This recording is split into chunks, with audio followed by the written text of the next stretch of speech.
I'm halfway out, just trying to lose you now. Yeah, it was an illusion now. Yeah, I just wanna see you out. So give it up. Leaving all your texts on red with the games you left now.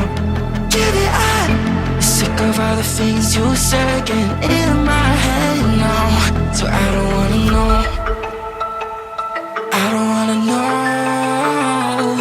where you go. I don't wanna know. Wow, pre workout इसने ही पी लेगा pre workout.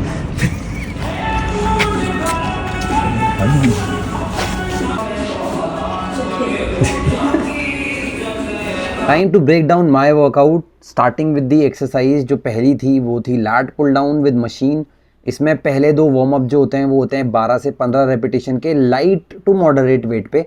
और ये मेरा पहला working set था जिसमें I focused on training my back at the linden position, जिसमें मेरे बैक के सारे मसल फाइबर खिंच रहे हैं। तो वो पोजीशन कब अचीव होती है? जब हम ऊपर की तरफ रहते हैं। दूसरी एक्सरसाइज है सीटेड रोज। इसमें मैंने ध्यान दिया है प्रोट्रैक्शन और रिट्रैक्शन पे। प्रोट्रैक्शन मतलब जब वेट पूरा आगे की तरफ जा रहा है, मेरे शोल्डर ब्लेड खिंच रहे हैं, और रिट्रैक्शन जब मैं इसको अपनी बॉडी की तरफ ला रहा हूँ and I am trying to squeeze my shoulder blades together, that is called retraction. और स्टार्टिंग के जो 2 एक्सरसाइज होती हैं उसमें समझ लो कि 50% एफर्ट तुम्हारा चले जाना चाहिए, वरना तुम्हारा वर्कआउट वेस्ट है। स्टार्टिंग के वो 20 to 30 मिनट्स ही होती है जब बॉडी बेस्ट परफॉर्म करती है। ये तीसरी एक्सरसाइज में लिमिटेशंस बहुत सारी हैं। क्यों? क्योंकि हायर वेट पे ये बॉडी अपनी तरफ स्लाइड करती है। नीचे फ्लोर पे फ्रिक्शन इतना ज्यादा नहीं है कि वो मैट को एक जगह पे रखे। इसके लिए फिर 2-3 जुगाड़ ही कर पाया था मैं, लेकिन I will surely be changing this exercise for the next week. I will probably take the assistance of a bench and then try to do this unilateral या फिर single handed movement. It's a very good exercise because it targets the lower part of your lats. And a key takeaway will be कि जिस हाथ से तुम wait को खींच रहे हो उस तरफ हल्का सा टिल्ट हो जाओ, so that you can maximally stretch the lower part of the lat, eventually stimulating that specific muscle to the best of its ability. और ये एक्सरसाइज मेरी one of the favorite exercises for re-adult है, क्योंकि पहली बात तो इसमें मैं अपनी elbow lock रखता हूँ और मैं स्टार्ट ही इसे partial movement से करता हूँ। मतलब मैं जो डंबल है वो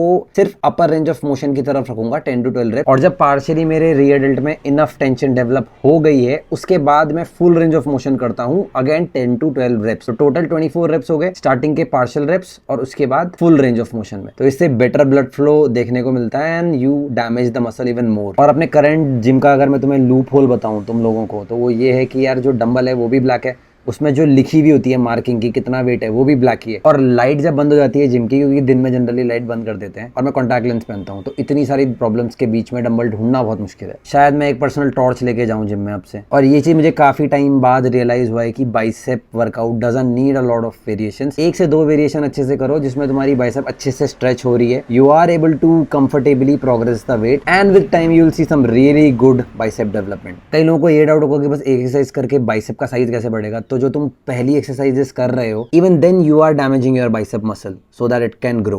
Big shout out to my guy who is recording me. जब ये चैनल बहुत बड़ा हो जाएगा ना, तब भी लोग आपको याद करेंगे, मार्क माई वर्ड। नया रूटीन जेम्स भाई ने सिखाया है, मजा आएगा मजा आएगा। Oh my God, you are the